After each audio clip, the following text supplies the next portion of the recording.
Hey guys, welcome to a new episode of the Burning Question series by Fantasy Football Scout. We are about 5 days away from the launch of the Premier League. Very, very excited. A lot has happened in the past week. I'm excited to catch up with my co-host Harry. Harry, how are you doing, my friend? Good, thank you. Yeah, I know. We spoke last week and we were like, oh, okay, we'll cover a few teams this week and we'll cover a few teams next week. And now suddenly everything's gone out the window and so much has changed in the final weeks of preseason, as it always does. We should have expected it a little bit, but yeah, a lot has changed, a lot to get through. But I am good, thank you. How are you? Yeah, very good. I agree with you. So much has changed. I mean, the big news is obviously Nkuku was injured, Jesus was injured. We had the Community Yeah. Shield yesterday. We had a lot of teams play their final sort of preseason games. I think a lot of teams also have one game left. So lots of new information to take in. I think one thing I've been doing is tinkering quite a bit, Harry. What's Mm. your sort of process with tinkering before the preseason? Are you sort of make one draft, stick with it, or do you just, five drafts a day type of person? I'm a five type drafts type of a day type of person. I change it up a lot and I just sort of, just try different combinations of players, see how that looks. Like I don't really pay that much attention actually to like how many drafts I'm doing or actually like which one my favorite is. I'm just sort of trying combinations of players, which is actually my most recent draft. Again, I'm just trying combinations. I do change it quite a lot, particularly when we get close to the season. It's like during the season, I think of transfer combinations quite a lot throughout the season. So yeah, a lot of tinkering, particularly these last couple of weeks. Yeah, I think this past week, what I've done is really tinkered quite a bit. So I know some people say, don't overthink it and stick to the initial team you made. But for me, what happened in the past week is by tinkering a lot and using different combinations, different sort of players, and implementing a Salah draft, a Kane draft, Hmm. whatever it may be, you actually sort of learn more about what, positions, Yeah. what happens to your team if you take out a certain player. And then you can sort of assess all these different drafts. So I think it's a very good sort of exercise to do different drafts. And it's helped me a lot.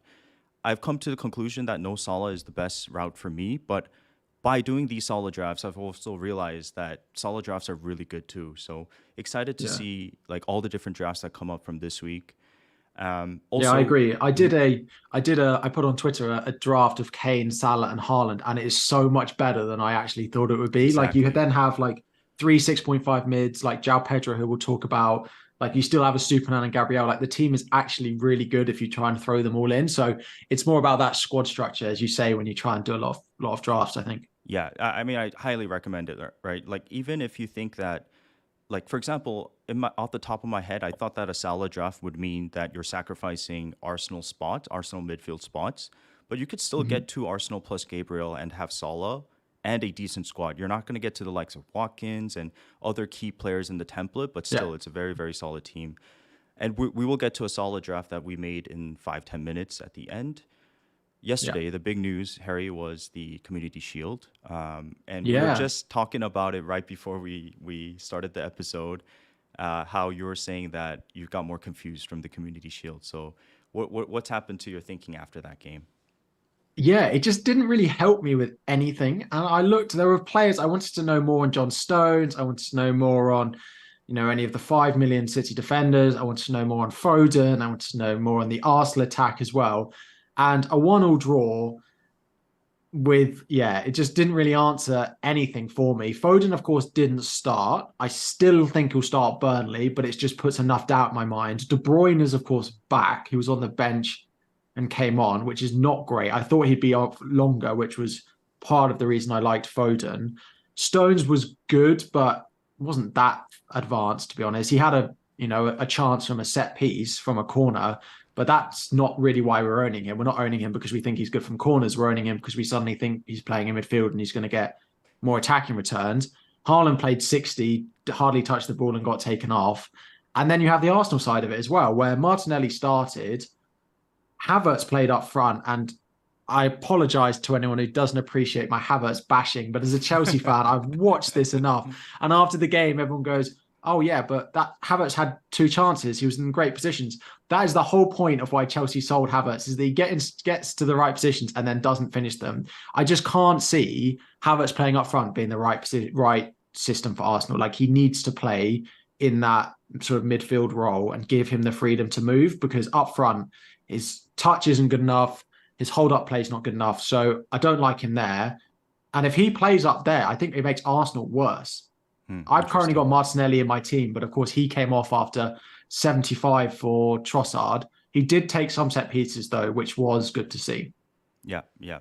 I think you're right. I think there was a lot of unanswered questions that we were hoping to get from watching this game. But look, I think we should take a step back and realize that both teams didn't field their best players. They're not like 100% full squad yet. KDB, it's his first sort of minutes off the bench. He's not even in, full game mode yet. Yeah. Jesus wasn't there. So my overall take from this game is that both teams are really, really good, and both teams are going to be fighting for the Premier League this season. We know for a fact that Saka is a good option and probably our number one option in terms of midfield for most. Yeah. For me, Odegaard is just the safest pick. You're going to get 100-minute games throughout the season. You're going to get possibly 105-minute games. And I just see Odegaard, unless they're up 5-0, 4-0, Odegaard's going to be a lot more minutes safe than Martinelli. Trossard could fit in on the left. You could see Havertz move to the left as well. So Martinelli is definitely scary Yeah. in terms of minutes. However, he's so explosive, as we know. Some other takeaways I had, I think Timber was excellent. One to watch if he, nails down that spot on the left or right. He's actually more of a right sort of wing back, but Yeah. we did see him play really well in the Zinchenko role on the left. Havertz, as you mentioned, I'm not so keen on Havertz. I know Az is all over Havertz, which is really He funny. can't be after yesterday. Yeah, He but like, can't be after yesterday. dude, I agree with you. Like he this is what he does. He just racks up high XG and cannot score for the living life of him. I mean, I remember having him over Watkins last year, and there's just no way I'm going back there until I see him score week in and week out. So that's Yeah. kind of my takeaway. Martinelli, Gabriel locked for me. It's between Saka and Gabriel locked for me. It's between Martinelli and Odegaard, but the simple way to think of it is Odegaard safe for minutes, still very attacking, still central, making the runs when Havertz cuts in deep. And then Martinelli is the one that, can get 2 goals, 1 assist per game. So that's my Arsenal Yeah. takeaway. What do you think? Yeah. Yeah, the minutes thing is interesting because basically Odegaard is going to play an average of half an hour more probably than Martinelli, because if Martinelli gets taken off at 70 minutes and then there's 9 minutes added on or whatever it is, that's almost a half hour difference. You expect Odegaard to play the majority of the minutes, maybe not all of them if they're winning, because they do have a lot of, good attackers on the bench. I have Martinelli in my draft at the moment, but I also have 0.5 million in the bank. So I'm suddenly thinking, is that 0.5 million worth it to have in the bank?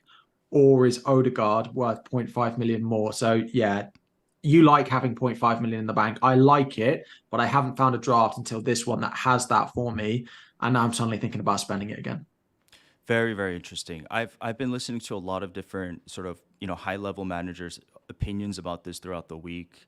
Really good pods out there, FPL Wire, Above Average FPL, Scoutcast, to name a few, and so many different opinions on this. Some people hate the fact that they want to spend 8.5 on Odegaard, whereas some people, really like Odegaard as an option. I guess the trade-off here is that having that point 0.5 in the bank, as you mentioned, because if you don't have the likes of Chilwell, for example, that point 0.1, point 0.2 is going to come in handy at some point, unless you do have him on the bench. So very interesting topic, to say the least, with no right Yeah. answer, I believe.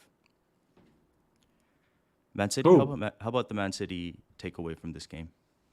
Yeah, the Man City takeaway from this game was that Foden is not in my draft anymore. I just worry it was just too much to worry about his minutes. He was great when he came off the bench, but I just think they basically have 2 spots once De Bruyne is back fit, one in midfield and one on the right wing for Bernardo Silva, Alvarez, Foden, and Kovacic. Hmm. And I think Bernardo Silva plays, 4 out of 5 games. And then it's Alvarez, Foden, and Kovacic. And I look at game week 2, for example, against Newcastle, and I feel like that is set up for Kovacic to play because they want to control that a bit more. I still think he'll play Burnley Foden, but I think it was just enough to put that doubt in my mind. He did look really good when he came on, but he did miss a chance. And what does Pep think of people who miss chances? Is that going to be enough that he goes back to the rotation of Foden that we've seen before?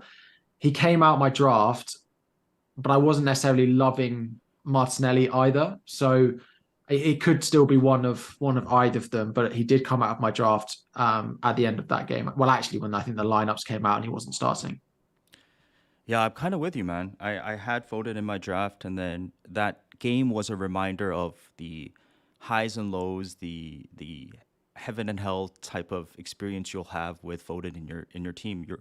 What is the likelihood of him starting 5 out of 5 games? I don't really know about that. Maybe 3, 4, 5 games, 3, 4 games max out of 5. Yeah, So that's yeah, kind of the risk you take with him, but he does have that Hall potential with Holland with good fixtures. So, you yeah. know, tough one to crack for sure.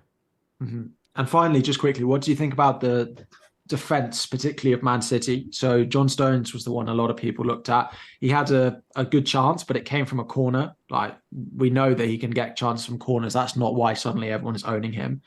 He's not in my latest draft, actually. I didn't think his positioning was that great. When he plays in a team that has Kyle Walker in it as well. Now there is rumors of Kyle Walker going, but if he plays in a team that has Kyle Walker in it, I don't think he's going to be that advanced. We were talking about this last week. When I went to the Atletico game, I saw John Yeah, Stones move up one time.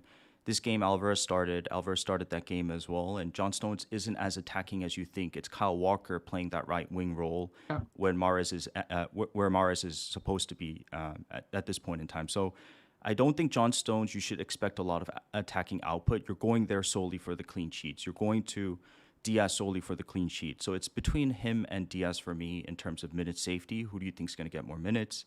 It's very hard to call, but Diaz is the leader. At the same time, we've seen him lose his spot at times throughout last season. Also, mhm, put transfers into perspective. Gvardiol is about to come in. I'm reading that Laporte might leave as well. I don't think it's going to affect that much because it is the LCB role. But for me, it's between Stones and Diaz, and there's nothing so drastic for me to go to Diaz after having Stones in my team for a while. yeah. Yeah. Cool. Okay. So, guys, for today's agenda, hopefully we keep it within the hour. We get to 6.5 minutes. We talk about the really key questions here. Then we'll talk about Brighton a little bit, talk about keepers, talk about mid-price forwards, and then we'll get to bus teams. So, essentially, we're just trying to tackle on the main questions before the game Yeah, launches this week. yeah. Okay. So up Cool. here, So go ahead. yeah, 6.5 million mids to start. I mean, there are a lot of options, but you know, actually Almiron, I think, got another goal. We also saw Harvey Barnes score again, but most people are looking at Matoma, Mbuemo, Eze, and Diaby as the top four. We can throw the Newcastle guys in there, but their opening fixtures include Man City, Liverpool, Villa, Brighton, Brentford as their first five. I think people are going to just sway away from them because of the fixtures. Those are the other four.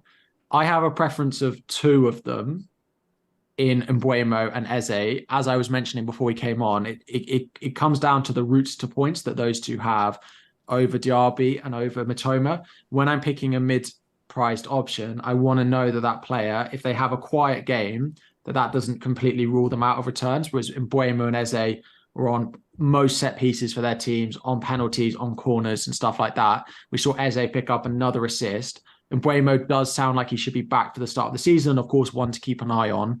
I'm pretty certain it will be Mbuemo or Eze in my team. Mbuemo if he's fit, and then Eze if he's not, I think. But how do you feel about it? Matoma is the most highly owned of them by quite a way. Yeah, yeah. So many questions here. I mean, let's begin with the elephant in the room. You're very against Matoma, and I want to know why.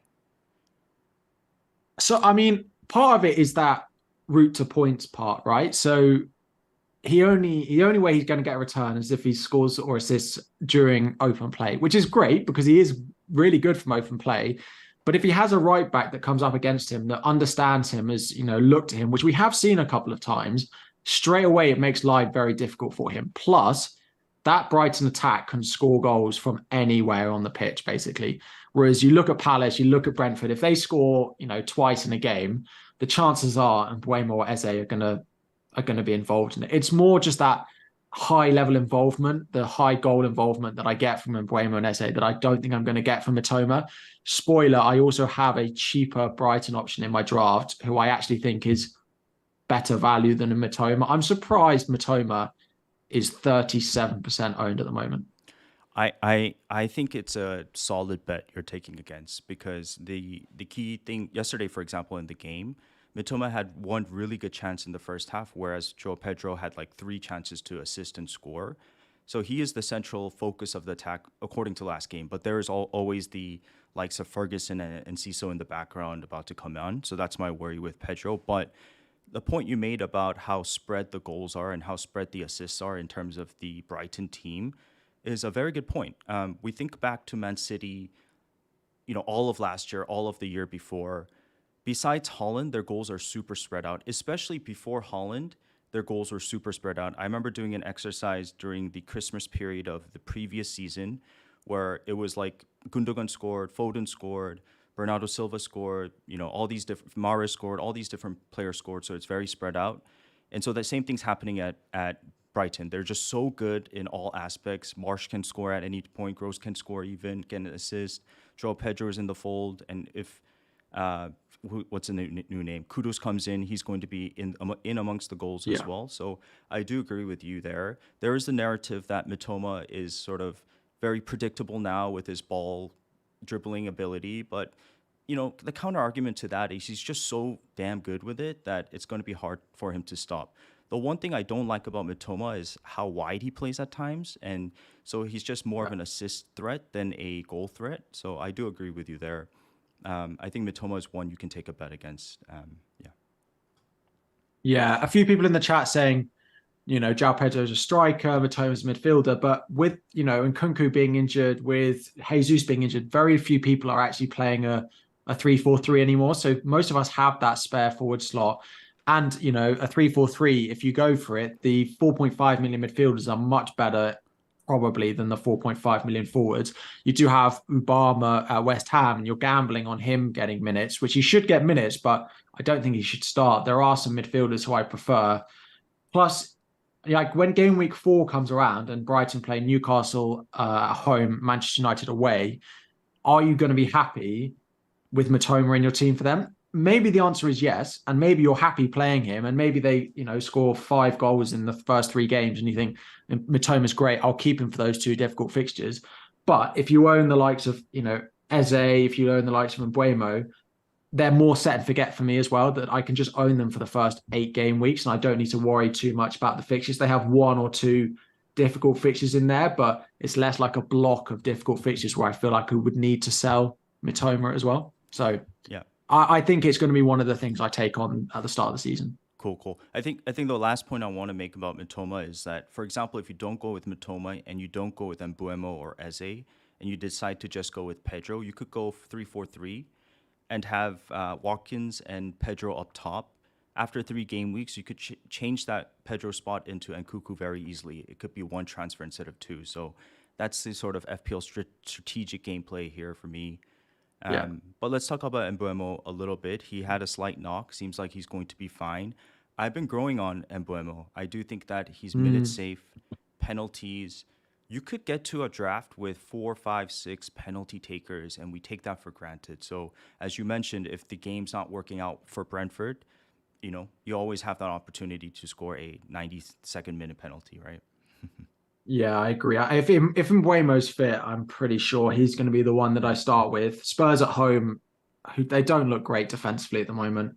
Then Fulham away, Palace at home, Bournemouth at home. Like 3 of the first 4 are at home. The only away game is against Fulham as well. They also have Everton at home in game week 6. The opening fixtures for them are really nice. The route to points from Mbeumo for me are the best. I think for me he's my favourite.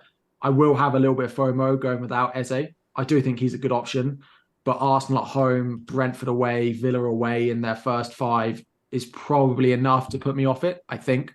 But yeah, I think Mbeumo, if we hear that he's fine, he's been in my draft since the beginning. He left when he got injured, and I'm pretty sure he'll come back when we know he's fit. Yeah, I know you just mentioned the away games for Eze, and let's talk about Eze. We just know for a fact, in case you didn't realize this last season, Crystal Palace are away awful away from home, and two of their first three games, I believe, are away. So it Yeah. just puts the perspective of having Eze in my team a little bit less, exciting. And I do think that even though he's a good long-term hold, let's say the first 10 game weeks, how many points are you going to lose in the first 3 game weeks when you have opportunity to go for Mitoma and Buemo, Joe Pedro, Maddison, Diaby, all these other options in the midfield? With that being said, of course, Eze can get off to a hot start as well, but it's the away games that puts me off more than anything. Yeah, I agree. The only other one is, Diaby, as you mentioned.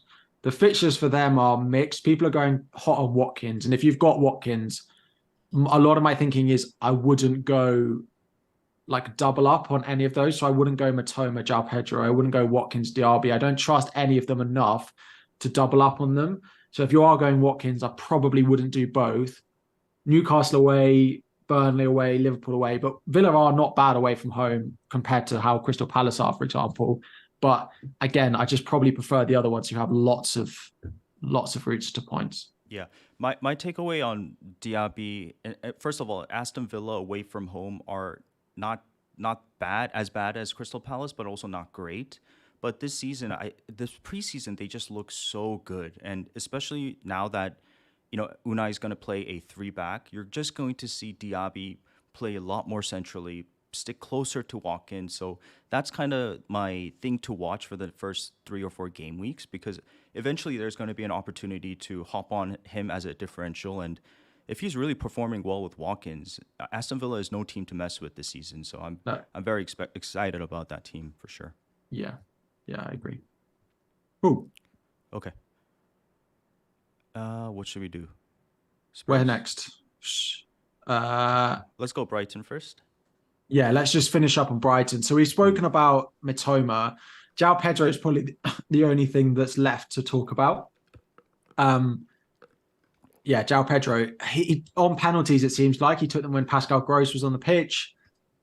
He's in my draft now. 5.5 million. It's just how many minutes do we really think he's going to get? If he plays 70 every game, I'd be happy with that.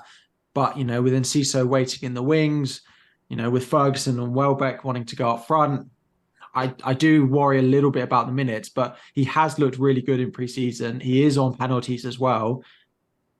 Record signing and everything like that. I think 5.5 million. If you're going Salah, for example, in your draft, I think having a cheap forward is a really good option. And I feel like you need one. And João Pedro is probably my favorite of the bunch now. Yeah, yeah. I mean, I agree with you. I think that if you go Salah, João Pedro is a no-brainer with the risk in mind. I think yesterday's game, he nearly had an assist for Welbeck early on. He got that Yeah. penalty with Estupiñán on the pitch, as well as who else was? I think Gross was on the pitch as well. So it just Gross was goes. on the pitch. Yeah, Yeah. exactly. So it goes to show that he's the possible number one penalty taker. Yeah. It's the price that might be messing with our heads, because at 5.5 you think that, oh, he's too undervalued, he's not valuable enough. We just Yeah. naturally psychologically associate a 7.5 price point to be much better than a 5.5. But I'm telling Yeah. you, yesterday's game, if you watched it, he was the main focal point of the attack. Like everything was being fed to him. He was very involved, very active, and it was very exciting to watch. So I'm so for anybody that's willing to take a bet and go for João Pedro in the first 3 game weeks, because even if Kudus comes in, it's going to be a late signing, I believe, and it's the only worry is Ferguson, but I could also see him play alongside Ferguson as well. I don't know if a Brighton expert would say the same thing, but I'm Yeah. very excited about João Pedro as well. I might have him in my team too. Yeah. Yeah. And Kudus, I'm not sure Kudus is necessarily, I think he's brought in to play on the right. I think he's brought in to compete with March. Plus, there's very, very faint rumours of Mitoma to Man City, which I don't think will happen. No. But if that was to happen, I think, he'd be brought in to fill that space. I don't think they're bringing in another player to play centrally. So I think Cam is Enciso and João Pedro. Up front is Welbeck and Ferguson. On the right at the moment is March and Bueno Noto. On the left, kind of only Matoma at the moment, or they put someone out of position out there. So yeah, I don't think I worry too much about that. It's just it's the minutes that he's going to get is so uncertain. Yeah. So one thing to maybe put you off of, actually not Pedro, but one thing to enhance the the Mitoma pick is the fact that, okay, let's say Kudus does come in. I've actually haven't seen much of Kudus play, to be honest with you, but I've been reading about him the past few days, and apparently he's like a physical bully in the midfield, very speedy dribbler as well, and like kind of Mhm. gets past two or three midfielders all the way to the defensive line. So extremely good midfielder. Last year, he had 16 goals and 6 assists, but this is what really stood out to me. This is from the Athletic article about how much minutes Kudos played in each position for Ajax last season, and he's Yeah. basically can play in four, five, six different positions. 22% of the time he played striker, which is quite crazy. 22% of the time he played central mid. 40% of the time he played right wing, but he only Yeah. played 1% of the time in the left wing. So this is far down the line. It might be a couple weeks before he comes into the team, but Yeah. another less competition for Mitoma on the left because he just doesn't play from the left. Yeah. Yeah, Solly March was a nice differential, but I feel like this graphic is enough to put me off going for Solly March, even if he's Kudos takes a couple of weeks to get him in. Like his favored position is competing with March, and he is a really good player. So Yeah. it's enough to put me off March. Yeah. Agree. Let's talk Maddison a little bit, if you don't mind. Yes, we do Spurs. So it'll be very quick. This is sort of a graph I have or a visual I have of what's going on at Ange's Spurs and what play pattern of play they're doing. Basically, just imagine all Spurs players are very central, clogged up centrally, and then you have Kulu and Son playing super wide. So you can see in this visual, Son is super wide, Kulu is very wide. This is Son's heat map from yesterday on the left, and this is Maddison's heat map on the right. Basically, Son is going to be playing a winger role this year, and he's receiving the ball, but he's not really bait because he's just the sort of start of the attack. Especially in the first half of yesterday, he had the most touches amongst all forwards except except the midfielders. So between Kane, Kulu, and Son, he had the most touches. So it just goes to show that he's the start point of the attack. He'll receive the ball, drift a defender out wide, creating space for Udogi, Maddison, Kane to make a run. He'll pass to them or dribble to them, and then link up play and try to score from there. Last season, what happened was, under Conte, they basically were locked out because everyone knew to defend Son and Kane at all points. And now that Maddison's coming into the fold, he's going to create some disruption. He's going to take shots. He's going to create, and it'll take a lot of what's called pressure off Son and Kane. But right now, I just don't think Son's a good pick because he's only played 2 games. He's getting into the rhythm. He's getting into the fold. I'm not too worried about Son. I think he'll get to his feet eventually. But Maddison's very exciting right now. I do think that Maddison is a decent pick at 7.5. So that's my takeaway here. You can just see from this heat map how close Maddison is to goal. I think he had 2 assists yesterday as well. So yeah. What do you think? Yeah, I agree. I think Maddison is probably my pick of the Spurs bunch at the moment because I can't really get to Kane in my drafts. Maddison probably then goes number 1 apart from him. So yeah, I'm a fan of him. My only thought was we are seeing Kane play, striker a lot of the time now. There's less of that drift back from Kane needed because they have the likes of Maddison. Part of the reason Maddison, when he was most effective at Leicester, was when he was getting into the box a lot and, goal threat was there. Now, I no minute going to say he doesn't have great assist threat at Spurs, but I just am a little bit unsure exactly what his goal threat looks like at the moment. He's picking up a lot of assists in preseason, but what is the goal threat going to be like? Now, the heat map shows that he is inside the box a reasonable amount, but generally he's not going to be that player that they're looking to pass the ball to in the box. That is going to be Kane. Whereas at Leicester, he did get that a reasonable amount, which is why I'm probably not going to start the season with him. Just again, partly the first couple of fixtures, Brentford away, United at home. I'll see a little bit more in case that goal threat is there. And then when game week 3 comes around, if we have an issue with the likes of Martinelli's minutes, who's currently in my draft, then I will look there. I just need to see that he's not going to be only an assist threat, which isn't good enough for FPL at the moment, I think. Yeah, I agree. I think with what you're saying, Harry, we just need to sort of assess this team after a couple game weeks. They have a new coach, they have a new system, they have the Kane issue underlying in the background. And, it's going to take time for Son, Maddison, Udogie to form a very good partnership on the left. You can see from the heat map that, yes, Maddison is getting more central, but he's also way more on the left zone than right zone. So that Yeah. combination between Son and Maddison is going to be very important to this team. It's going to be like, how can he become the Ericsson that they've been so craving for Yeah. a long time? And we just Mhm. need to sort of wait and watch.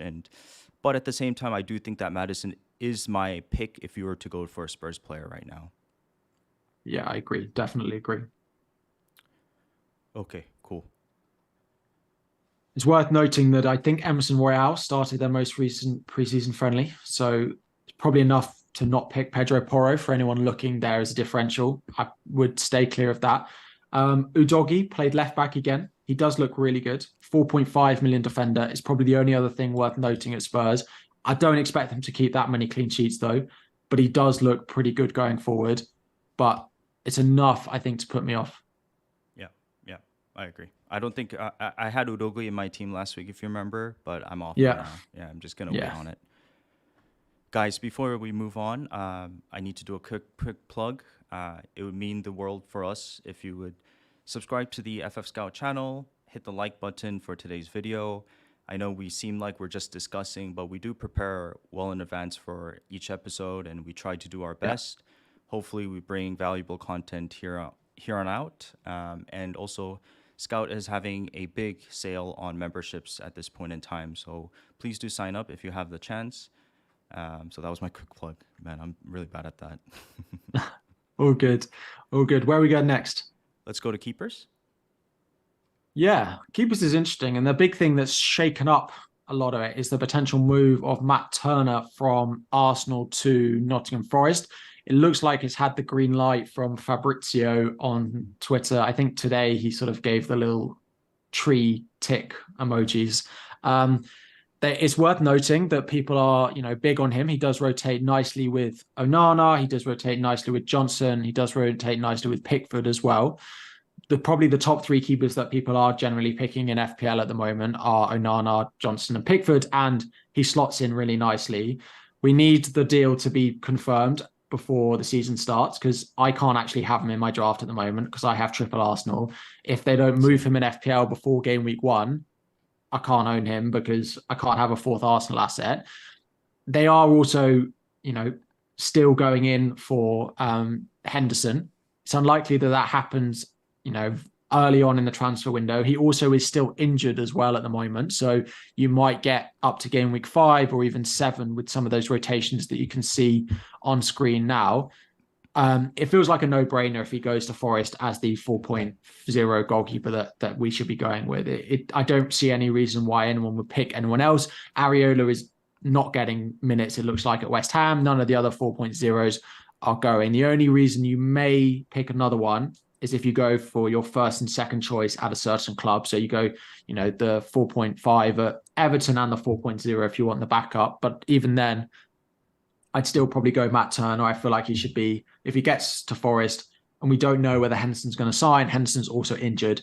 I feel like he should just be the go-to second keeper for everyone.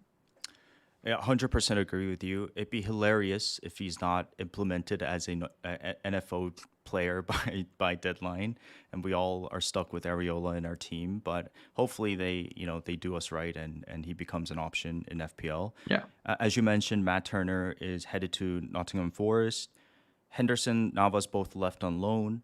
But yes, you're right. They're trying to bring in Henderson, and I do believe Henderson will get to the team eventually. What's happening is that there's a loan and buy clause for this deal for Henderson to come into the team.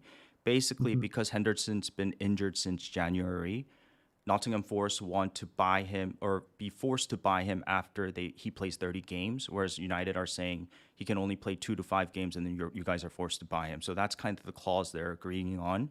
And so essentially this means that it's a matter of time before he comes in from my perspective. Correct me if Yeah. I'm wrong. Yeah, no, I agree. I don't think that it'll be a detrimental effect in FPL because, yes, it is still your second keeper. You still have a first keeper that you can play even against the hard fixtures. As you mentioned, he rotates really well with Onana. He rotates well with Johnson. He rotates well with Pickford. And I do not think he's second choice keeper. I think it's sort of going to be Henderson and him competing for a spot. he might end up being the backup keeper, but first 9 game weeks, maybe we can get away with it until the wild card. So if Turner becomes an option as a 4.0 keeper, it's a no-brainer to go for him. There's just nobody else at 4.0.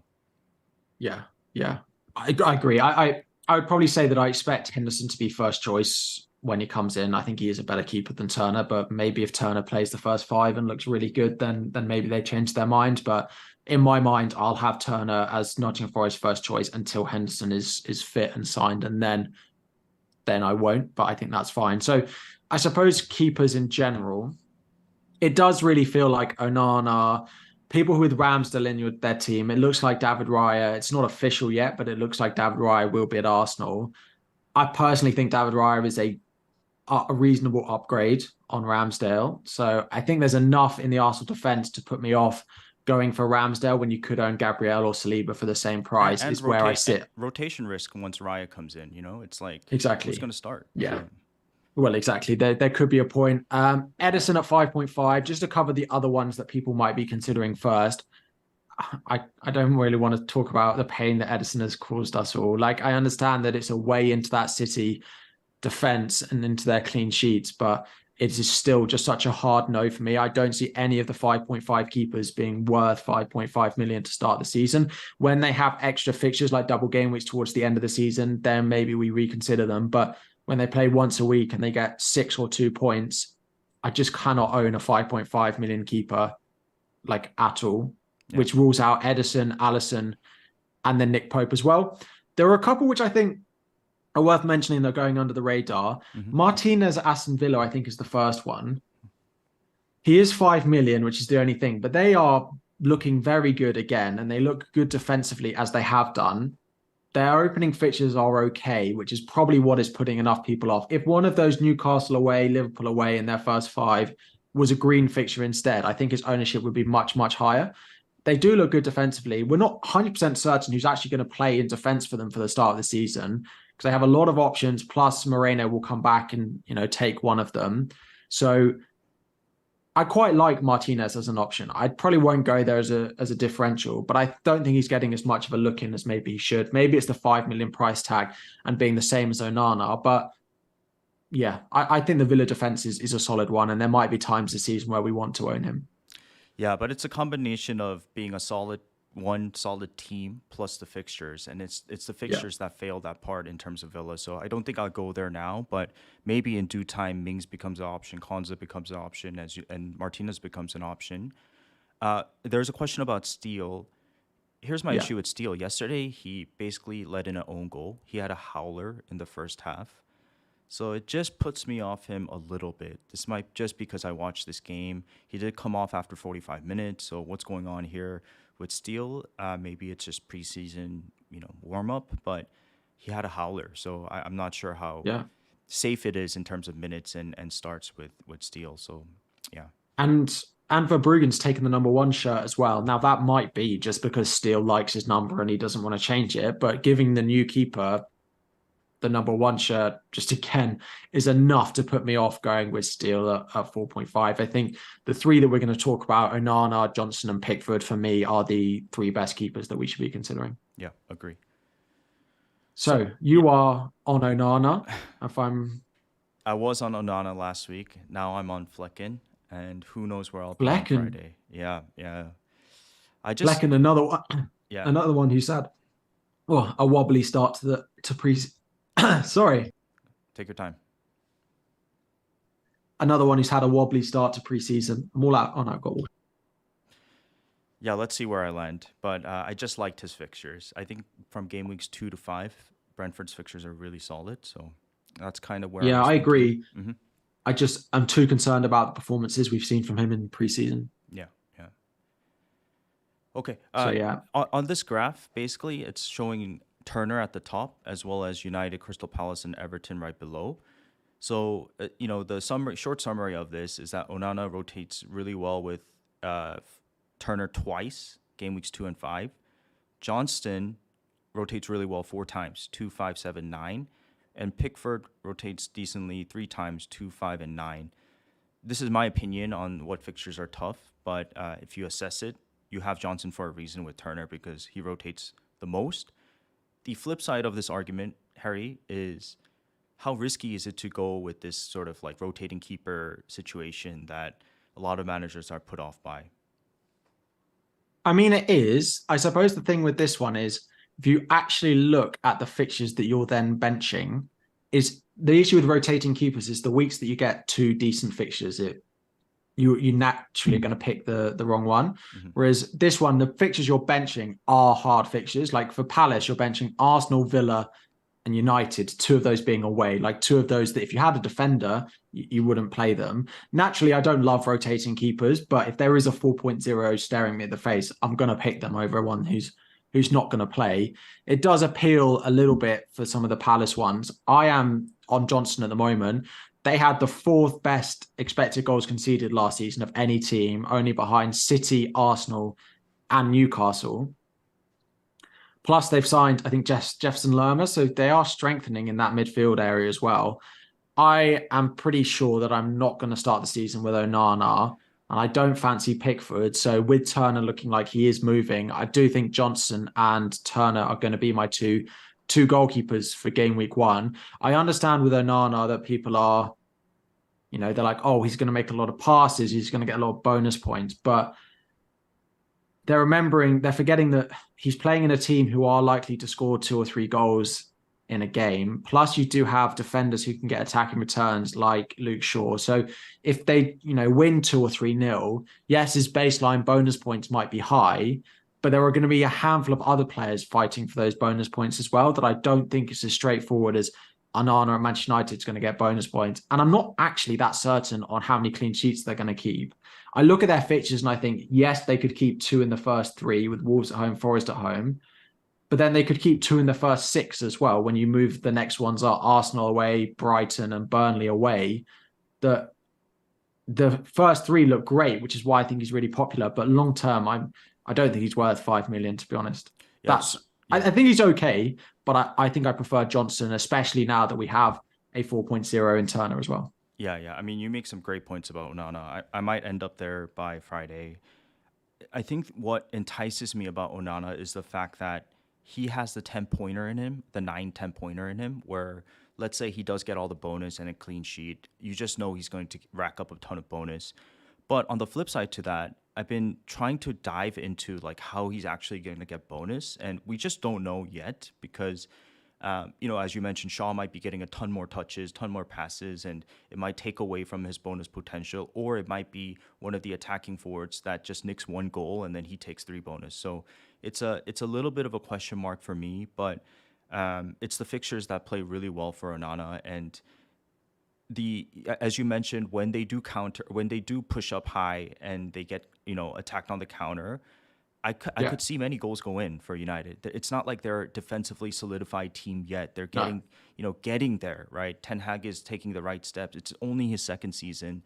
And so we don't expect much clean sheets from Onana. You're just hoping against the fixtures that they present early on. Yeah, I agree. And Wolves and Forest at home in the first 3 is good, but going by the laws of probability that they probably concede in one of those 2 games, the percentage clean sheet for them will probably be about 50% in both of them. So chances are, predicted to keep 1 clean sheet.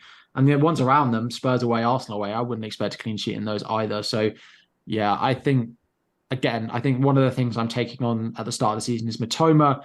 And the other one I'm taking on, I feel like, is Onana as well. Yeah. Guys, before we move to our final section, thank you so much for joining us today. Crazy, 600 viewers on a Monday afternoon in the UK. It really means a lot to us. The comments are amazing right now. How old is Sonaldo? He looks very young. I can tell you I'm past 30. And there's other questions regarding different picks. I got a lot of slack for picking Flecken as well. I love that. It's good to have different opinions. Thank you guys again for joining. Please do hit the like button and subscribe to FFScout, as well as Harry's YouTube channel that is fantastic. So, thanks. Cool. Where have we got left? Just forwards? Yeah, forwards. We're flying by. Actually, 45 minutes already. So we'll get to forwards and then get to our. To be honest, there's not that much to talk about with forwards anymore because there's no Nkunku and there's no Jesus. When we put this in, it was, a bigger topic. it kind of feels like, do you go with Watkins or do you go with like one of the cheaper ones in Visa or João Pedro, probably, or do you just play one up front with Erling Haaland? I can't remember who you've got in your draft. I don't have Watkins at the moment. He is scoring goals in preseason. He did miss a penalty, and if Tielemans is going to start, surely he's not on penalties anymore, which is a not necessarily a negative thing if he's going to get minus points all the time for missing them. 8 million for them. Newcastle away on the opening day is obviously not the best start to the season, but it's okay.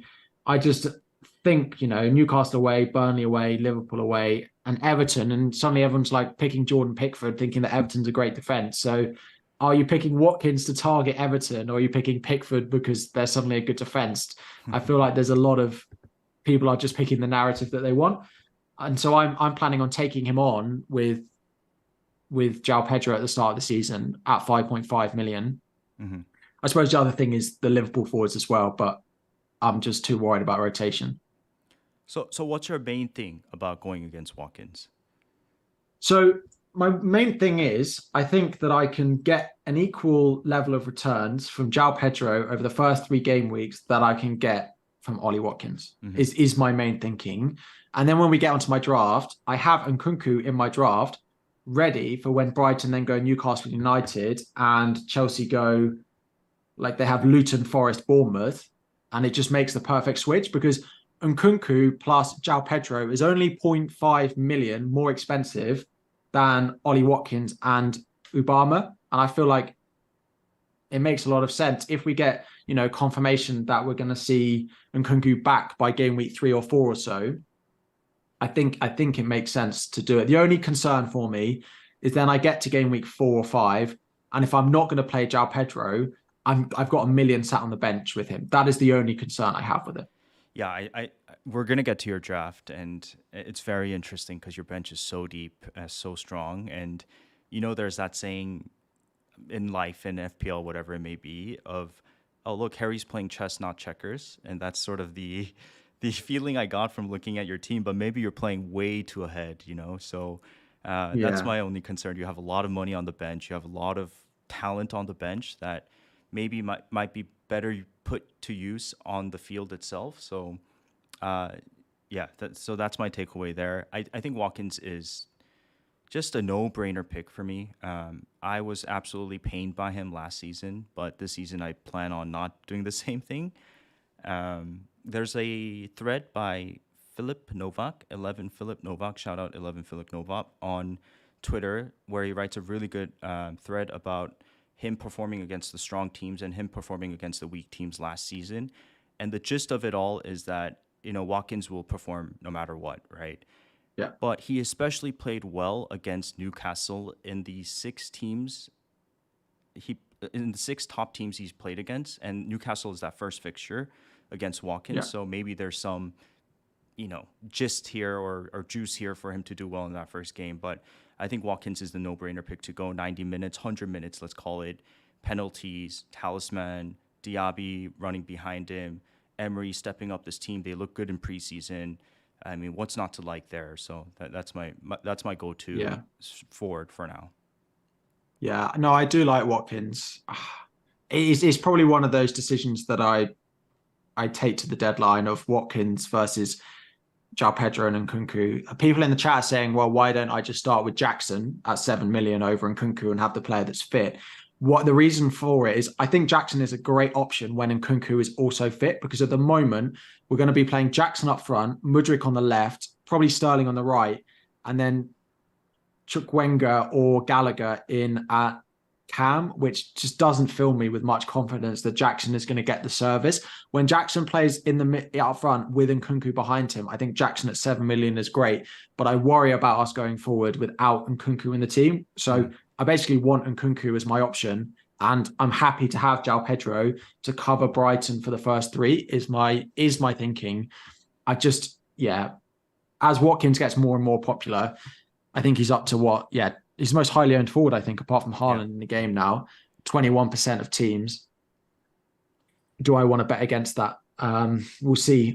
It might depend on how long Nkunku's out for, because I do think that, if Nkunku is back game week 3, that people will move from Ollie Watkins to Nkunku anyway. when that fixture swing comes around. So maybe I'm just one step ahead playing chess, not checkers, as you said. I mean, if I was to argue for you, Harry, and if this makes you feel more comfortable, Keith Hopkins makes a very good point. Watkins seems like the budget version of Kane last season, that it will continue to tick along, and that's how I feel about Watkins as well. So, it's not like he's going to be, maybe he's scoring each game, but he's like that ticking along type of player versus you go for those three fixtures with Joe Pedro early on. You try to, sneak in a bunch of points early on, and then you can maybe get to Watkins eventually, or we all shift to Nkunku in due time. So it's the game we play. It's the risk we take. Yeah, cool. Notorious. Some people in the chat saying Nkunku's being pictured in training. I haven't seen it, and I've just had a look, and I can't see it again. If you could just share it with me, that would be greatly appreciated. Because if he is actually going to be available for game week 1, then I'd be interested to see what that does to people's teams in general. I mean, what do you think? Do you think people will shift there over Watkins? Well, people went there until Nkunku got injured 12 hours after Jesus. People went to Nkunku first. Yeah. I think they'll find. So at the moment, Nkunku is still 12% owned and Watkins is 21. I think they'll probably meet around the same. I don't think everyone will go back, but I think there'll be enough people that Nkunku number goes up again. Yeah. Very interesting. This hive mind of FPL Twitter community. Yeah. Where we all go where everyone else goes. So, yeah. Just finally, is it a blanket no from both of us on Darwin? Yeah, I think so. I think the Bournemouth game, I actually think he'll probably start it because they need less control, which they maybe get from Gakpo. But if he's going to start, I don't think any of those Liverpool forwards or mids, if you include Pedro as well and Diaz, start more than 2 of the first 3. And when they start, I think they play 70 minutes. Yeah. So none of them with those extra added minutes are going to play 90 or 100. None of them are going to do that. So you're 30 minutes down on an Nkunku, on a Watkins almost every week. Yeah. And, just besides the minutes factor or whether he starts or not, he's still an not fully polished player, if you know what I mean. Yeah. Like, he's still a frustrating watch to, sorry, Liverpool fans. Like, he's an amazing player. I'm sure one day he'll get there, but he's like a Havertz, right? It's like you own him in this team and he's missing high XG chances.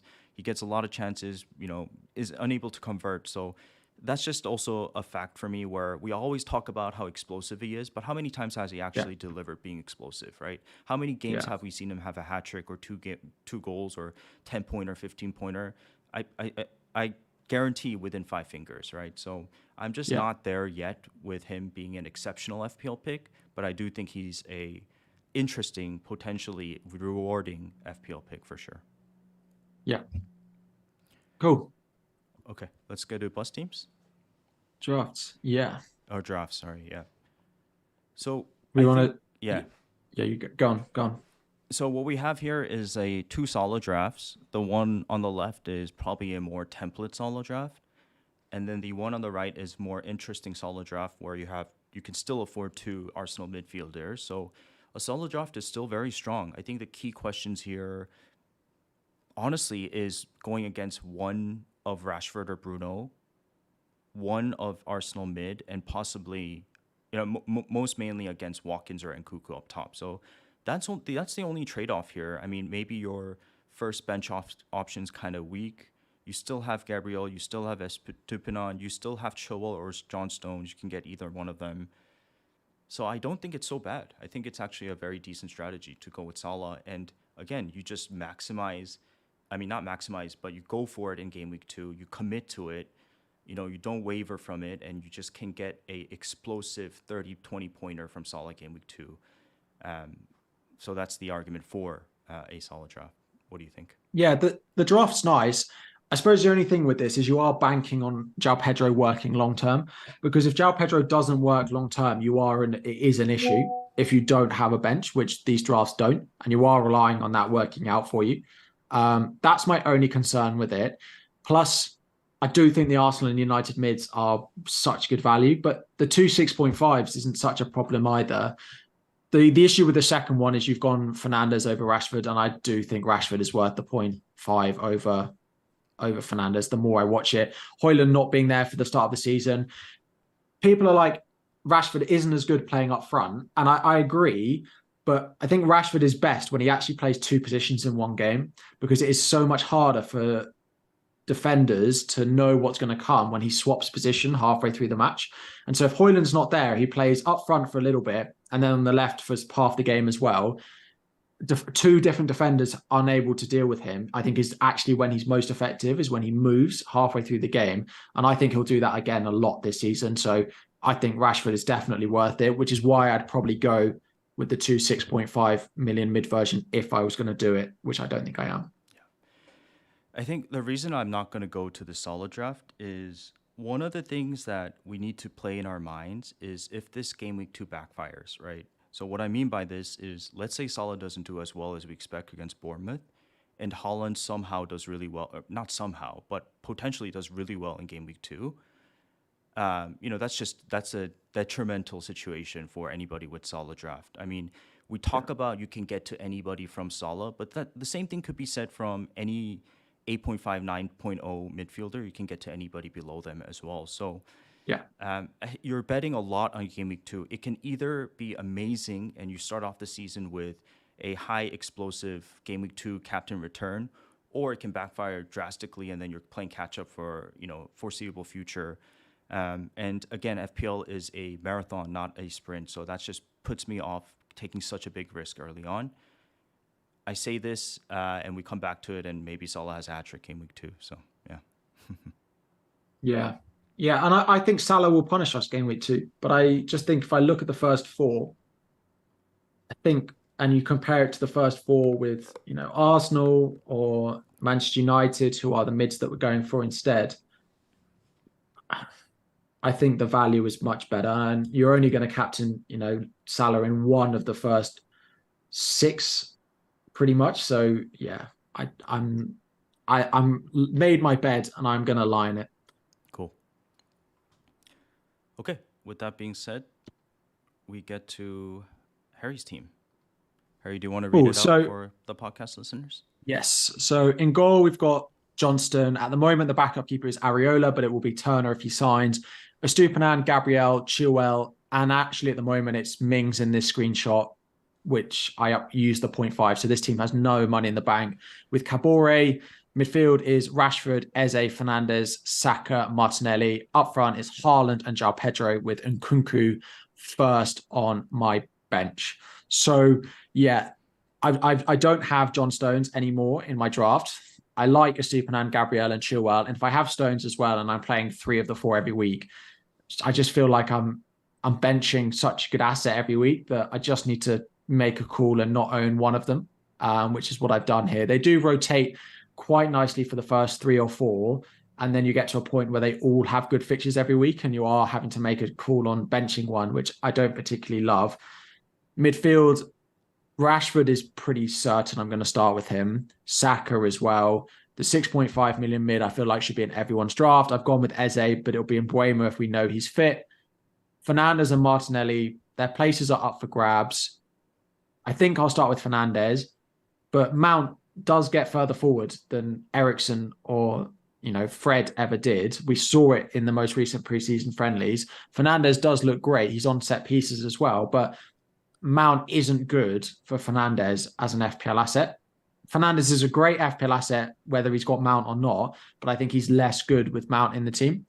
And then up front, we've spoken about it. Haaland captain, João Pedro for the first few weeks to take a gamble on it, and then have Nkunku come in. But yeah, everyone has the same 3 defenders pretty much in all their drafts, or 3 of those 4 that we've spoken about, as the chat is saying. But yeah, I'm pretty happy with it. Things that I'm going to decide on: do I really want to bother with Mings, or do I just go for a 4.0 and take the money in the bank? Do I want to do Martinelli, or do I want to do Odegaard? And do I want to go Watkins up front, or do I want to go João Pedro and Nkunku? And am I happy with no City defense? So a few things in there, but I feel like the basis of this team is pretty set now. I actually think it's a very interesting draft. It's a little bit separate from the main template that's out there.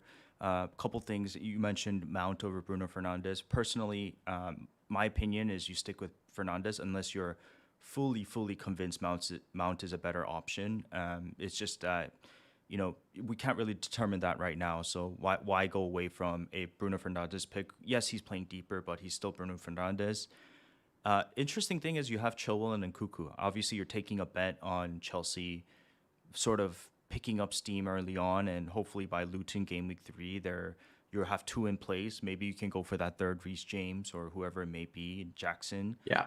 So I really like that, which is why I'm hesitant to go Colwell, because I want to get to hopefully 3 Chelsea assets if they start off with a bang, right? Eze and Mbeumo makes sense. The big thing is you're going against Watkins. I like how you have Mings in there. I think it's very interesting. Opportunity for you to have one piece ahead of everyone. Again, Harry's playing chess, not checkers. So that, I think it's a cool team. My biggest concern is not going with Watkins instead of Pedro. Yeah.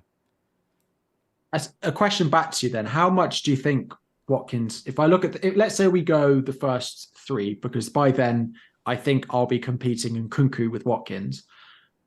Aston Villa have Newcastle away, Everton at home, Burnley away. Whereas Brighton have Luton at home, Wolves away, West Ham at home. And a question to the chat as well. How many points do we reckon Watkins will outscore João Pedro by over those first 3? That Newcastle away, the Everton and Burnley versus Wolves and West Ham are pretty equal in terms of fixture difficulty, I would say. Plus Brighton then have Luton versus Villa having Newcastle. If Watkins outscores Pedro by 4 or 5 points in that first 3, and I walk into game week 3 or 4 with Nkunku already in my team, is that a worthwhile trade-off?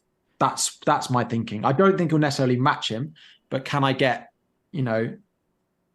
maybe a return less than him? I think you can make the argument that it's going to be close. I mean, you imagine Aston Villa play Newcastle. Again, I mentioned that he actually played in game week 31 of last year, his best game against Newcastle. He had, I think, 2 goals, 1 assist there. And then he plays Everton and Burnley, who are very similar Sean Dyche teams that it's going to have a very low block. And last season we saw that Watkins was fine against low block teams. So I don't think the fixtures in the first 3 are as bad as it seems. Sorry, Harry. In terms of Brighton, yes, you get that Luton game at first. Who do they play next? Wolves. Defensive team, right? West Ham. Who knows what to expect this year? Maybe they're not as good as the previous season from last year, but they've also made no signings. So it's just a jack in the box type of situation with West Ham. It's a tough one. But I think it's based on how well you feel about Pedro's minutes, as well as how explosive you think he's going to be in that first game against Luton, which I could totally see, by the way. Yeah, I suppose if we come out of that and Watkins scores against Newcastle and we get one return from Pedro, I'm suddenly worried. So it's how much I think they can cash in that first game. But that's my current thinking. Yeah. That's my thinking. I like it, man. It's totally cool. Yeah. I mean, totally viable, not cool. Okay, for the podcast listeners, I have Flecken in goal and Areola, who's going to be a turner once he becomes an actual asset. Defense, I've got Stones, Gabriel, Estupinan. Midfield, I've got Rashford, Saka, Martinelli, Maddison, Bruno Fernandes. Up top, Holland and Watkins. In the defense, I've got Baldock, Kabore, and Mubama, sorry. So essentially, I've got 2 4.0 defenders. I was listening to Andy and the Above Average Boys yesterday, and Andy made a very interesting point about this is the one particular season where we have a lot of 4.0 options, which is kind of rare to come by. I'm not here yet with this draft. This draft is, again, just tinkering phase. I've been tinkering nonstop, trying different, combinations, different players.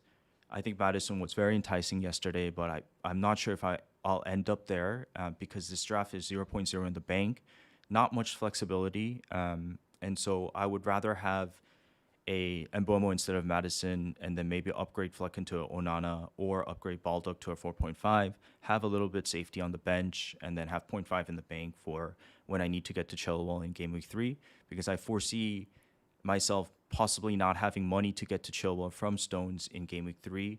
if Chilwell does really well in the first 2 game weeks and he rises by 0.1. So that's why I really want to keep money in the bank, or else I can go 0.0 and have Chilwell on the bench so that I don't have to worry about that. Is where I'm at. Yeah.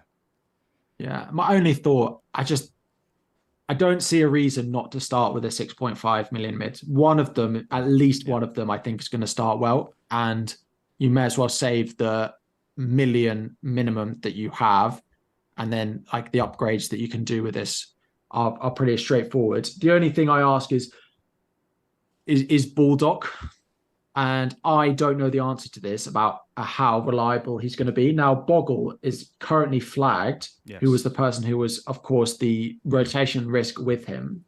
They have signed Trusty from Arsenal, who looks like he's going to be starting, but at centre back rather than at wing back, which you get with Bulldog. And he is 4.0, Yeah. maybe more reliable, but Bulldog, you're signing a wing back. The only thing I also mentioned in a video between Bulldog and Bogle is Bulldog knows the league, right? He was in their lineup when they're in the Premier League before. I think that can't be spoken about enough that he knows he's played in the Premier League before and he has that reliability. He knows how challenging that league is going to be. So while they find their feet early on, could it be that we see Bulldog, start consistently? I agree. Kabore is probably the first one I'd go with. You don't necessarily want Sheffield United, Luton and Burnley because they both blank in game week 2. So Bulldog is probably next, but I'm not certain. I think he's first choice. He seems to be in pre-season, but yeah, that's my only thought. So what's going for Bulldog is that they play a 5-man defense, so it's actually Yeah. one extra spot for him. And you're right, I can't remember the player's name, but the player that's supposed to be playing in this position's injured, and it seems like he's playing every preseason game, so it's his spot to lose. Yeah. Is the conclusion. But I do agree, it's paper thin, right? If they were 4.5 options, we would not even consider them because there's so many better Yeah. 4.5 options. So I just don't like having two 4.0s, even though, the season's a bit different with the more numerous amount of 4.0 options in defense. Yeah. Yeah. But again, the team's nice. I just think there will be a 6.5 mid. But Yeah. if I'm picking a 6.5 mid, I might get it wrong and I'll have to make a transfer just like you do as well. So Yeah. Likely, I end up going back to the template, to be honest with you guys, which means Maddison to either Mbuemo or Mitoma. I'm torn between the two because I like Mbuemo as an option, but I want one Brighton attack in my field, right? So yeah. that's what's going for Mitoma. We saw that graph of when what's his name? When Kudus does come in, he Yeah. barely plays on the left. So I think it's Mitoma's spot to lose on the left. He's got Man City links, even though he's probably not going to go there. It just goes to show how highly rated he is by the Premier League, right? So Yeah. it's either him or Mbuemo, which means I have 1.0 to work with. It means an upgrade in either Flecken to Onana or Baldock to a 4.5, and then 0.5 in the bank. That's probably where I'll end up. But I like Maddison as well as an option. Yeah. Yeah. Yeah. A few people just on my draft are saying, why don't I just start with Stones over Chilwell? The more I look at it, the less set I am on those City opening fixtures from a defensive point of view. Just away to two newly promoted teams in the first 3. You can write a narrative any way for them. You can say, oh, great, 2 newly promoted teams in the first 3 looks great. But as a fan, I never want to play a newly promoted team early on in the season because I think they've got a point to prove coming into the league. Burnley, opening the season against Manchester City, it's not data. And if you want to look at expected goals conceded, yeah, I should have Stones in my team. But part of me is just like, I think Burnley will want, if Burnley lose that game, 2-0, they'll just be such a damp squid of a start of the season. Same when they go to Sheffield United, although Sheffield United have sold their striker. That's why I've decided not to go with Stones. And no City defender scored over 100 points last season. That just seems like such a crazy stat. But yeah, at the moment I think I'll only start with 3 of them, and at the moment it's Stones that's missed out. Yeah, nice. Guys, I would really appreciate it if you could support the video by giving it a like. There's 740 of us here, which is crazy. Thank you guys so much. It's probably the Harry effect. We really appreciate you tuning in today. We're going to continue every week. I see so many different familiar faces from last season. Shout out Mikkel, shout out Kamzi, all you guys. And it's really good that you guys are conversing with us in the chat because we need different Yeah. opinions, right? Mikkel made a very good point about, yeah, but Liverpool's so attacking. We want their assets, which is a very fair argument, right? We don't necessarily, everything we present doesn't mean it's 100% fact, right? It's our opinion, and we would like to have more discussion and conversation with you guys in the chat this year.